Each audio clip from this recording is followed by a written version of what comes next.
East में एक बार फिर से महायुद्ध की ज्वाला भड़की हुई नजर आई। अमेरिकी सेना ने 24 घंटे में ईरान पर तीसरा बड़ा टारगेट अटैक किया।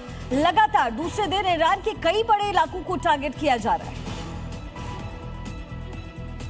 ये तस्वीरें सबूत है कि आखिर किस तरह अमेरिका और ईरान के बीच शांति की हर उम्मीद अब धुआं होती जा रही है। एक बार फिर दोनों देशों ने हथियार उठा लिए हैं। अमेरिका ने ईरान के बुशहर न्यूक्लियर पावर प्लांट के बेहद करीब हमले किए हैं। सैटेलाइट तस्वीरें मिडिल ईस्ट में हो रही तबाही का सबूत है। अमेरिका ने ईरान पर लगातार दूसरे दिन ताबड़तोड़ हमले किए। बुशहर मिनाब में कई धमाकों की आवाज सुनी गई। केशम में एक के बाद एक 5 बड़े धमाकों की खबर आई। सेंटकॉम के मुताबिक ईरान की नेवी कंट्रोल टावर को उड़ाया गया, जो हॉर्मुज में ईरान के लिए बड़ा झटका माना जा रहा है। इस बीच हमले के दौरान ईरान के एक एयरपोर्ट को भी टारगेट किया गया, जिसके बाद एयरपोर्ट आग की लपटों में घिरा नजर आया। अमेरिका की तरफ से इन हमलों का मकसद हॉर्मुज में आम नागरिकों और कमर्शियल जहाजों पर हमला करने की ईरान की क्षमता को कमजोर करना बताया गया है। मिडिल ईस्ट में तबाही का वो काउंटडाउन शुरू हो चुका है, जो पूरी दुनिया को अपनी चपेट में ले सकता है। मिडिल ईस्ट में भड़की आग के बीच इस बार अमेरिका ने ईरान पर और भी तेज टारगेटेड हमले किए हैं। ईरान के सैन्य ठिकानों को टारगेट करने के साथ ही अमेरिका ने अपना हिमर्स रॉकेट सिस्टम भी लॉन्च किया है,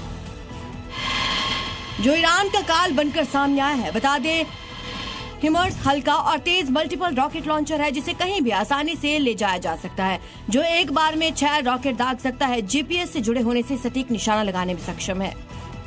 इस बीच अमेरिकी राष्ट्रपति डोनाल्ड ट्रंप ने ईरान पर अमेरिकी हमलों के बीच वॉशिंगटन डीसी के ऊपर उड़ते एक B-2 स्टेल्थ बॉम्बर का वीडियो पोस्ट किया।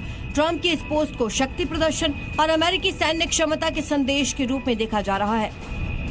बता दें कि B-2 लंबी दूरी का स्टेल्थ बॉम्बर है, जिसका इस्तेमाल अमेरिका ने ईरान के खिलाफ हमलों में किए जाने की बात कही है। ट्रंप ने हाल ही में ईरान को चेतावनी दी थी, अगर उन्हें कोई नुकसान पहुंचा तो अमेरिका ईरान पर ऐसी विनाशकारी कार्रवाई करेगा जिसकी दुनिया ने कल्पना भी नहीं की होगी। तो वही अमेरिकी हमलों के बाद ईरान भी बड़ा पलटवार कर रहा है। खाड़ी देशों में कई अमेरिकी ठिकानों पर एक साथ ताबड़तोड़ अटैक किए जा रहे हैं। ईरान की तरफ से किए गए हमलों में जॉर्डन एयरबेस पर फ्यूल टैंक और मिसाइल डिपो को तबाह कर दिया गया। साथ ही बहरीन में भी ड्रोन कमांड सेंटर पर हमले का दावा है।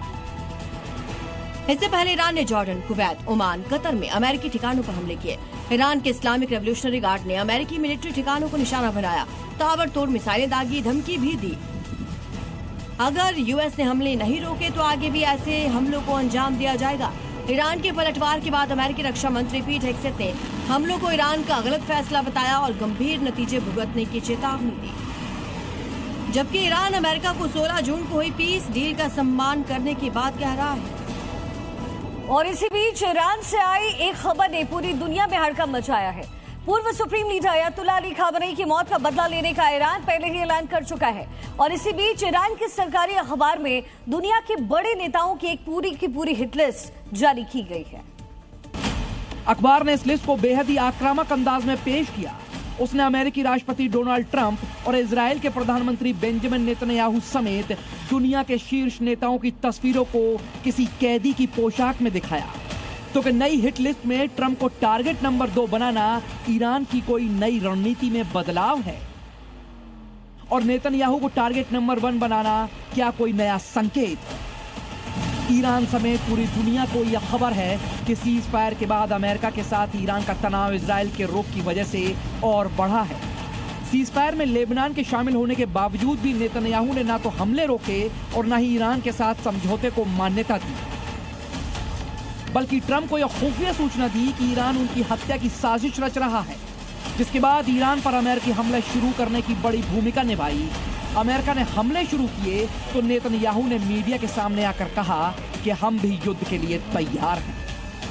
ईरान का कहना है कि Israel, America, Britain, France, Germany और इटली के यही नेता सीधे तौर पर सर्वोच्च नेता अयतुल्ला खामेनी की हत्या के जिम्मेदार हैं। और हमले के बाद किसी को चुप नहीं बैठना था। अमेरिका और इजराइल का सामने से विरोध करना था।